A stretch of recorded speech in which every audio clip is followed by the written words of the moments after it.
All right, let's talk about something every single driver knows all too well. That moment. The tense, super frustrating encounter at the dock.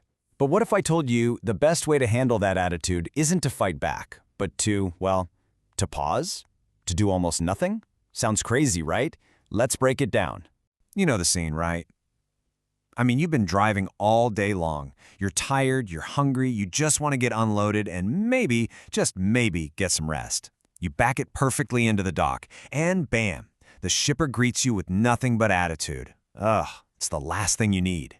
So, what do? I mean, really, what's your move here? Do you give that attitude right back, let it get under your skin and just ruin the rest of your day? Or is there another way? Turns out there's a different approach, and it's probably not what you're thinking. Okay, so before we even get to the solution, we have to get real about the job itself. Let's acknowledge the stress behind the steal. A driver's frustration, it doesn't just pop up out of nowhere. No way. It's built on a foundation of some seriously intense, day-to-day pressure. And if you really want to understand that frustration, you got to look at the numbers. Let's start here. 75%. That's how many drivers say their job is mentally and physically stressful. Let that sink in for a second. This isn't just, oh, it's a tough job. For 3 out of every 4 drivers out there, it is a constant, nonstop grind. And a huge piece of that strain, it's being away from home. Check this out.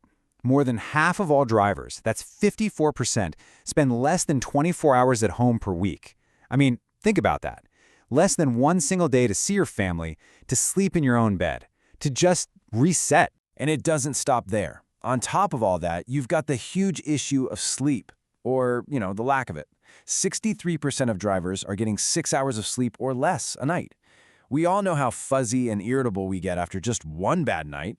Now imagine that's just your normal, day in, day out. So, okay, let's put it all together. You've got the stress, the time away from home, and the pure exhaustion. What's the result? Well, 68% of fleet pros say it actually affects their driving in a negative way. So when a driver pulls up to that dock and they're already on edge, yeah, it's not random. It's been building for hundreds, maybe thousands of miles. All right, so we've established the immense pressure the driver is under. Totally get it.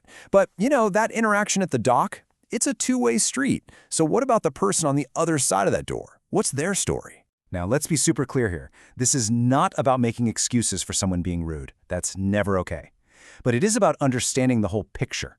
Shippers are often juggling their own chaos, right? They've got their own crazy deadlines, warehouse snafus, maybe they're short-staffed. Or maybe, just maybe, they're having a really, really bad day.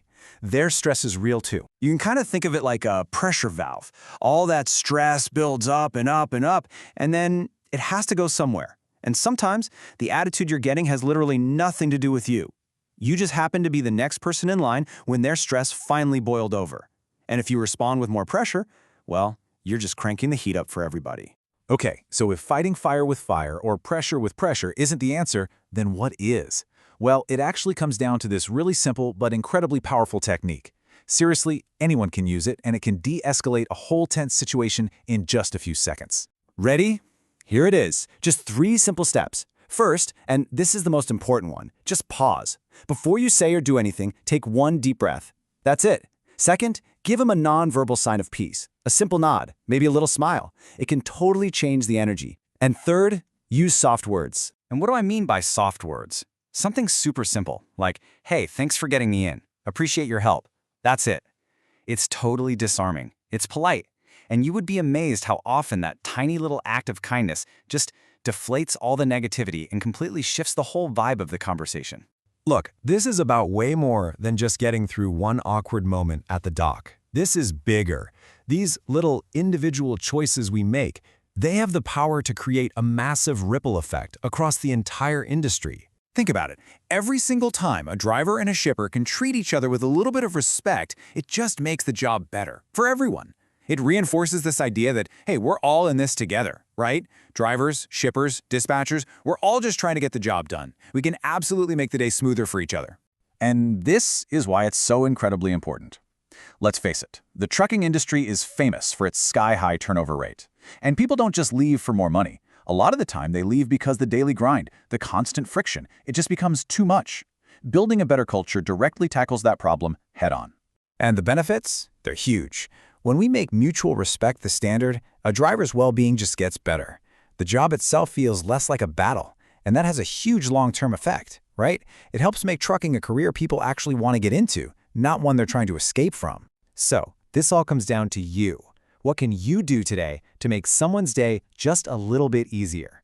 This isn't about letting people walk all over you, not at all. It's about being in control of your reaction. In that tense moment, you can either crank up the pressure or you can be the one to release it. And trust me, whether you're behind the wheel or on the dock, that little pause, that's not weakness, that's a superpower. The only question is, how are you going to use it?